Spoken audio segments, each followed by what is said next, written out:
Welcome to Rockhampton with Nyree the podcast that celebrates the people, places, and stories that make Rocky and the wider central Queensland community extraordinary. I firmly believe we're sitting on a golden goose in this region, and I love meeting the people who are doing the quiet work behind the scenes to keep the community thriving. They run our sports clubs, they organise our charities, they support the people who are lost in the system, and they volunteer their time so generously.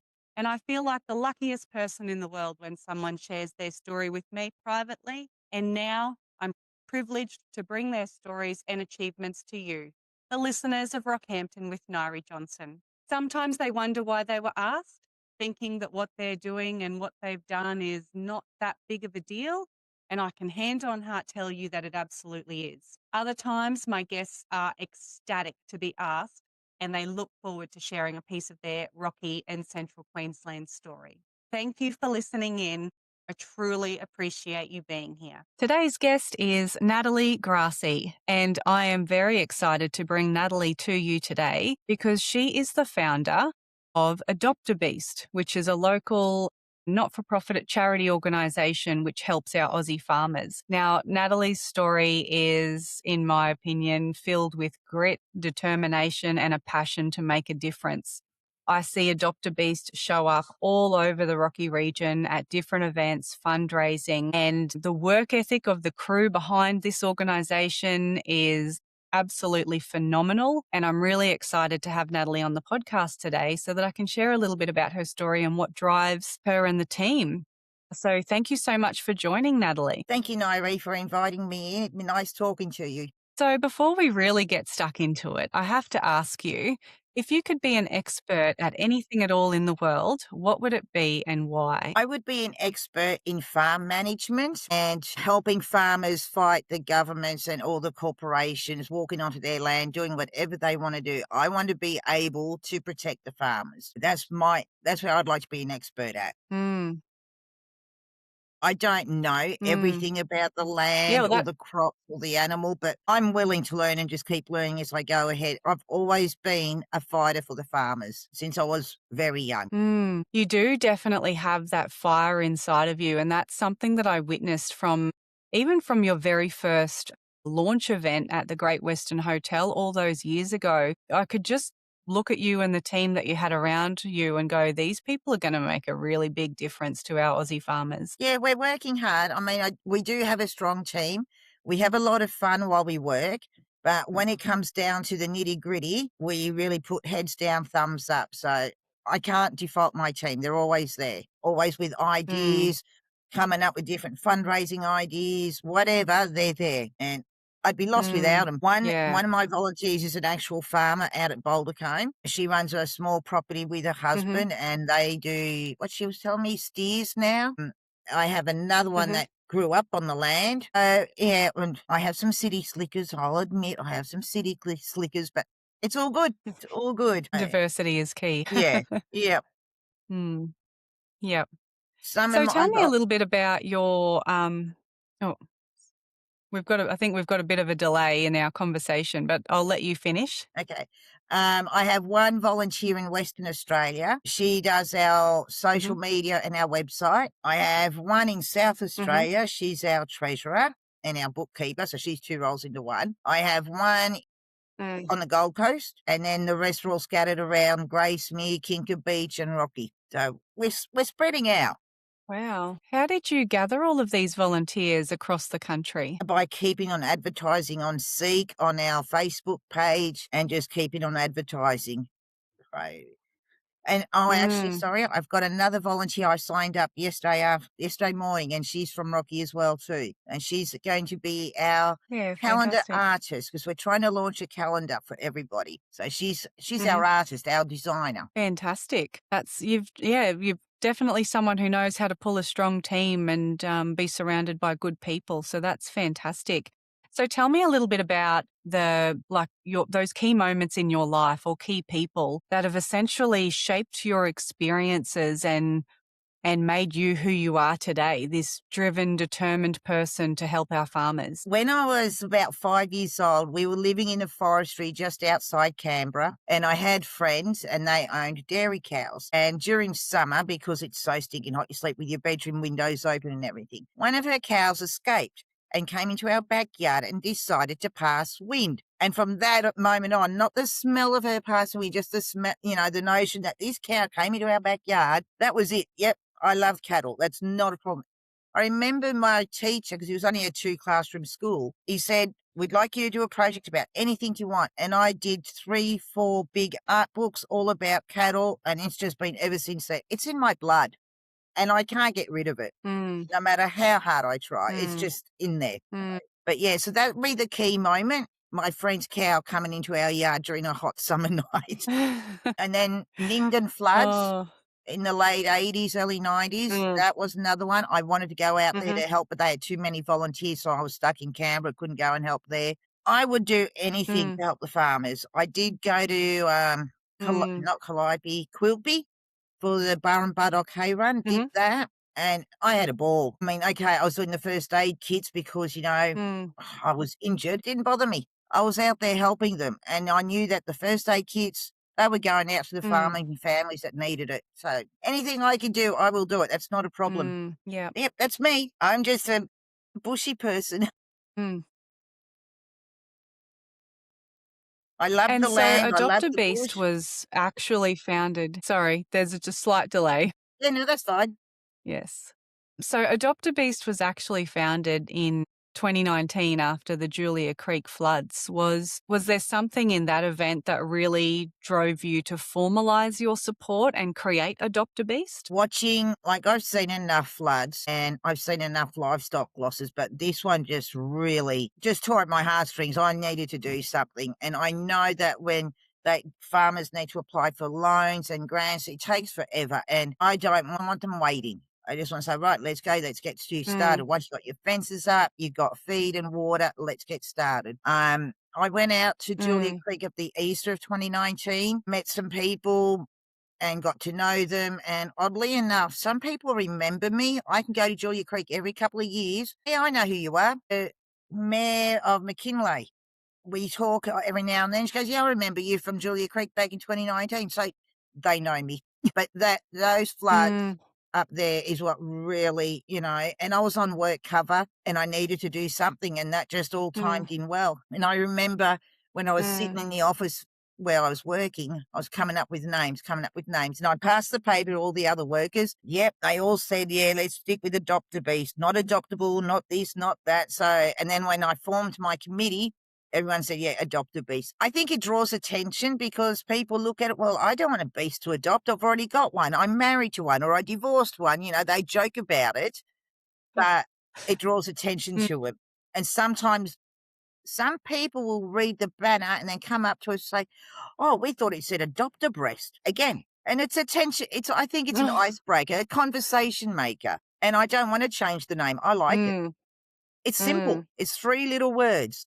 Well, it obviously works for you and it's attracting the right attention, which is good because you do have a bit of a following and a great team, and you're obviously doing fantastic work. How has Adopt a Beast evolved over the years? We're now in 2026. It was founded in 2019. What are the sorts of things that you've been able to achieve and the types of people you've been able to help? We've achieved so far in the 6 years, our bank account has grown from $12.75 to nearly 20,000 to help the farmers. We've just recently purchased 10 little heifers for a farm in Julia Creek, cost us 5,000. And it was funny because I speak to Hmm. this farmer every now and then, and she said, "Well, do we pay you back?" "No, you don't. That feels wrong." I said, "No, it's our gift to you. You do nothing except give us 6 monthly updates for the first couple of years. Are you sure?" "Yes, we're sure. It's not a problem." I also helped a lady out of Yeah. Stonehenge and a lady out of Gympie. They didn't want cattle, they just wanted advice and help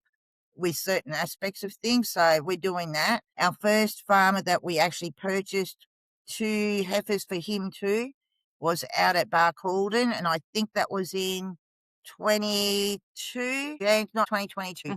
So we've been doing that. We've established a grazier application process. They can do it online or they can ring me up and we have an interview and we talk. Just like this summer at Julia Creek, we spent 2.5 hours on the phone and we talked about everything and nothing. She cried, I cried, just about life, how she's Mm, after the 2019 floods at Julia Creek, she said we were just starting to get back on track, and now we have these floods again. We have mm, what have we got? We got the grazier application form. We got our ambassador um, people. So, like I said, the one ambassador in Western Australia and ambassador in Kinka Beach. We got our website up and running, which is still under reconstruction because we're trying to make it look more eye-catching, more family-friendly. We've established a little kids' corner in there so they can write poetry, they can tell stories about life on the land, doing competitions, stuff like that. Grazier application. We're actually expanding with the media. I had a phone call from a lady called Fiona from Farmer Today. Yeah, she sent me mhm, an email saying this is how far your story is going to spread all the way all over Queensland. It's going to spread, and I think that's what's driving us because I keep telling my team we've been stagnant. It feels like we've been stagnant, but I know we're not. But it feels like it's now's mm, the time for us to expand and to find an office space and really get going furthermore. That's where I feel mm, we're up to because I want my charity to be Australia wide. And I can't do mhm. that from an office inside the house because there's just no more room. By the time I do Yes. all the drinks for Rocky Nuts under the house and everybody's stuff for the garage sale, I can't find all my paperwork. I need to have the office space Mm, now. And I think mm. having an And is that office something Having an office would mean to me, if people want to come and visit us personally, talk one-on-one instead of me saying, "Text me when you come home, otherwise my dog won't let you in." I think that'll be mm, more approachable too for people to come and talk to us. yeah, absolutely. And looking for an office space, is that something you've been pursuing locally in Rocky? And have you had much luck, or you haven't really started yet, or you're waiting to see what sort of opportunities are around? We're actually started. We started. My mother Mhm. and I are doing this as a hush hush, and we've already looked at a couple. I know that we've booked a day for next week to go and have a look at a few offices. Some of them look really good, and some of them just don't look Mm, right. You know, they just don't have that welcome feel to mm, you. So, yeah, so we're doing it. We're slowly getting mm. there. And I know it'll happen. I'm patient, sort of. And how did you go with your recent Rocky Nuts fundraising? So Yeah. you're set up at the burnouts every year, Mhm. and do you sell out?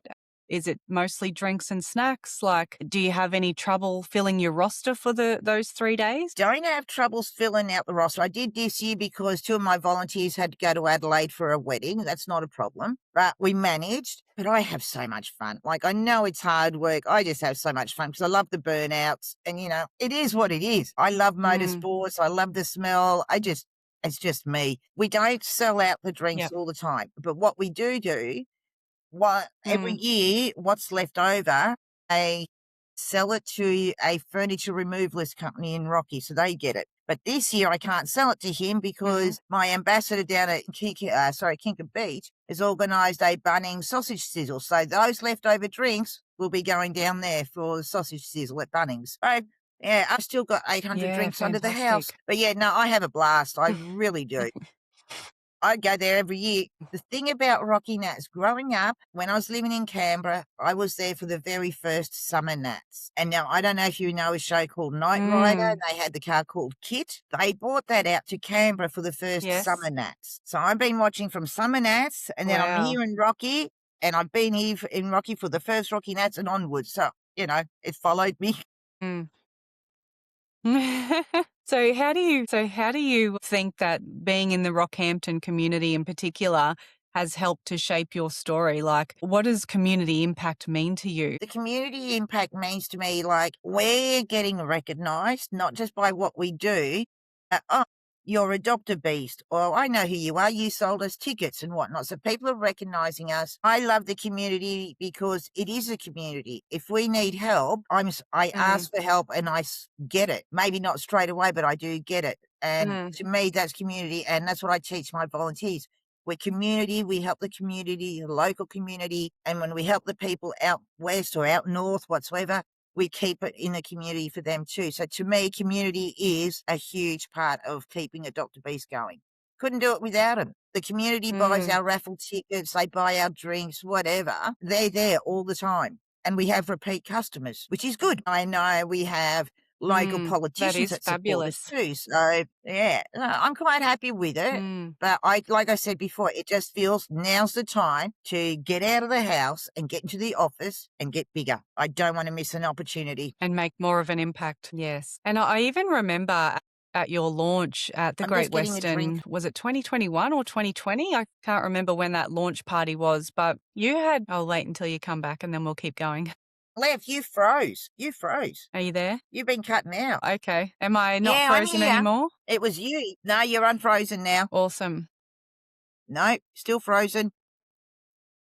Okay, good. I know you were talking. Oh, that's annoying. Yeah, you were talking about the launch. Is it all good yet? Yes. Slowly. So when I remember when you had your launch. So I remember when you had your launch and you had representatives from the Gladstone Regional Council as well as the Rocky Regional Council there. So your impact is spreading bigger than just the Rocky community. So it makes sense, I guess, to Yeah, aim for that next level in the charity. yeah. Um, I know that we're also making an impact at Calliope. We go down to Calliope for the Christmas markets, and we've been invited to go back again this year. So we'll go. We'll do it. I Mm. don't mind the drive. Doesn't bother me none. Mm-hmm. So yeah. Mm. Longreach, we don't make such an impact, and I think Longreach, I think that's going to be a tougher market to get into because I know we're Longreach. But Julia Creek, even though Longreach and Julia Creek's a Mm. bit of a day drive, Julia Creek's different to Longreach, and I don't understand that one. It's funny, but Mm. that's all right. I'll crack Longreach. Mm. I don't quit. I mean, don't get me wrong, it's been hard starting a charity out of nowhere, not knowing what to do and not knowing everything about running Mm. a charity, and I'm still learning, and I know I still make mistakes, Mm. we all do, but we are a lot smarter than what we were 6 years ago. Our first board meeting is, what do we do now? Mm. So we just for a little while, we just, winged it, but now we're more professional. Mm. We Mm. got raffle tickets online, we're Mm. organising a, Mother's Day high tea at the Riverstone Tea Rooms on Mother's Day this year. We're doing great guns. Mhm. Mm. I know we are looking for That's sponsors, fabulous. financial backing. We do need some more financial backing. And with the Mm. fundraising we do, it's not going to be enough to help, say, 10, 15 farmers. And I want us to be able to help 10, Mm. 15 farmers say, sorry, we ran out of money. So financial Mhm. backing. I don't know where to go to do that. That's a whole Mm. new learning level I'm going to be learning about. Yeah, absolutely. And I'd hope that if anyone was listening to the podcast and, Adopt a Beast is something that they align with either personally or at their workplace or in their business, they might, consider reaching out. So you mentioned before about, starting a charity has got a lot of challenges, of course, and you're overcoming them and you're learning as you go. Do you have any like really meaningful lessons or really proud moments that you'd like to share through this journey? One of the proudest moments is finally getting approved by the ACNC. It took 3 years and one huge payment to solicitors to actually help us finalise it. And when we got approved, we were told we were one of the fastest charities to actually get approved by ACNC. It takes more than 3 years to approve a charity. So that is my biggest moment. Wow. Yeah. So thinking, okay, 3 years is quick, I've not a never problem. been through that process. No, it is really hard, like, the questions they ask, and where they were struggling was, are you helping the farmer or are you helping the animal? They're connected, but in the eyes of ACNC, if we were Yeah. helping the farmer, we'd help them financially, like with gift cards, food, pay their bills and everything. Well, no, we're helping the animal. That was the hardest one to get through, but with the help of the solicitors, they reworded it for us, and yeah, we got approved.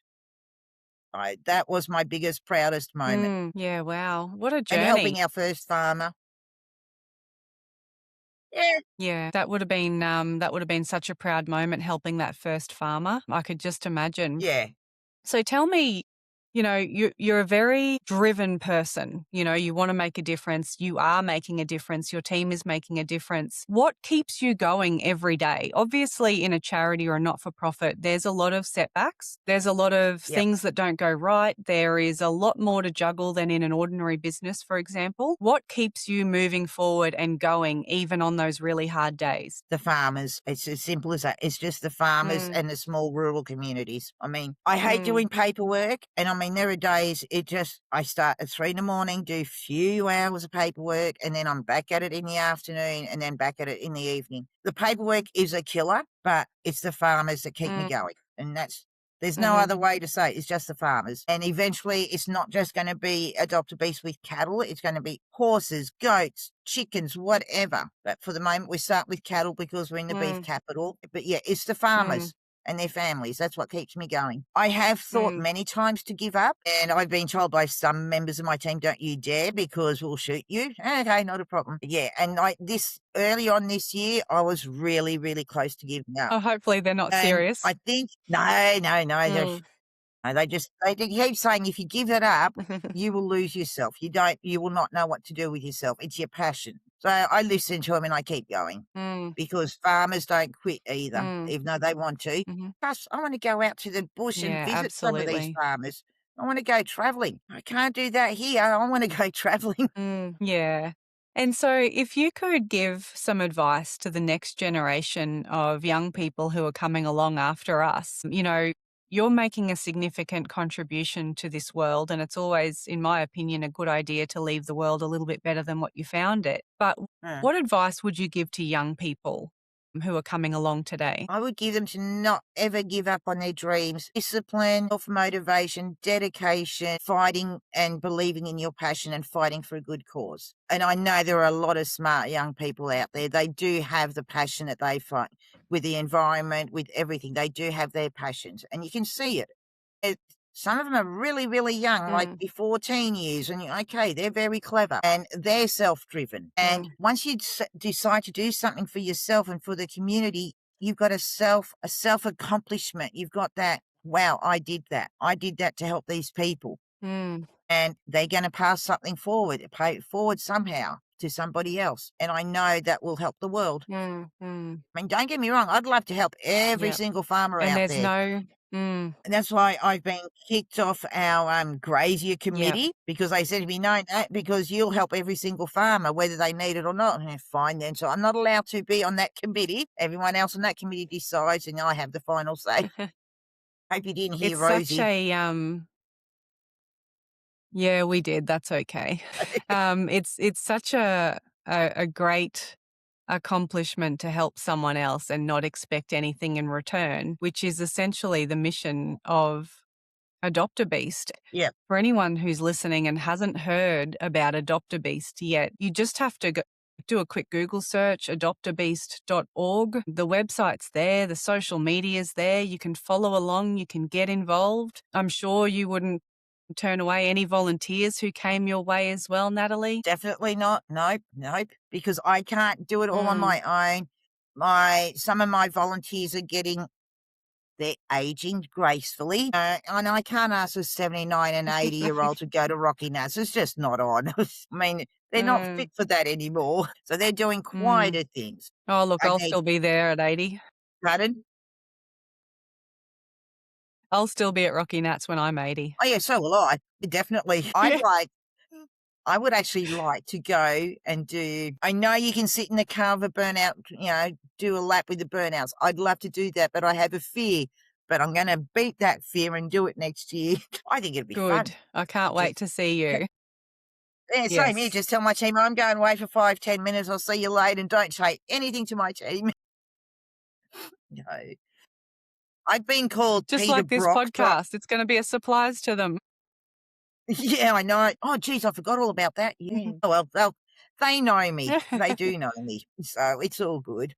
Yes. Okay. I actually do need help. I've got a Mm, fundraising piece of equipment that I need help to finish building. I know I don't know how to do it, mhm, but I do not want to give the name away of mm, this piece of equipment because it's going to be a ripper. So I just need somebody to contact me Mm-hmm. and I can explain it to them over the phone, or they can come and have a look at what it is. I just need to finish it off. And that way it's going. I know where to go and have fun with it. It'll be fun. I'm aiming for about October to get it because it's Mm. just summertime or spring, rocky hot. And so we'll just, Mm-hmm. during the summer months, it will be a blast. So I just need somebody to come out and help me finish the last bit that I need done. And then we're good to go. And the advertising for it will be really, really fun. That's all I can say about that one because I really want to keep it quiet. Very good job in keeping it quiet. So if anyone is intrigued and wants to get involved in a mystery project, definitely encourage you to reach out to Adopt a Beast. But it has been an absolute pleasure having you on the podcast today, Nathalie. Thank you so much for taking some time and sharing with us your passion and your drive for our farmers and for the charity that you've spent a long time dreaming about and creating and building. And yeah, epic things are coming your way. Thank you so much, Nyree. Lovely talking to you again. Thanks for tuning into this week's episode of Rockhampton with Nyree Johnson, proudly brought to you by Marketing Unagency Co., the marketing team who do things very differently and who are determined to make the world of marketing less chaotic and far clearer for small businesses and community groups.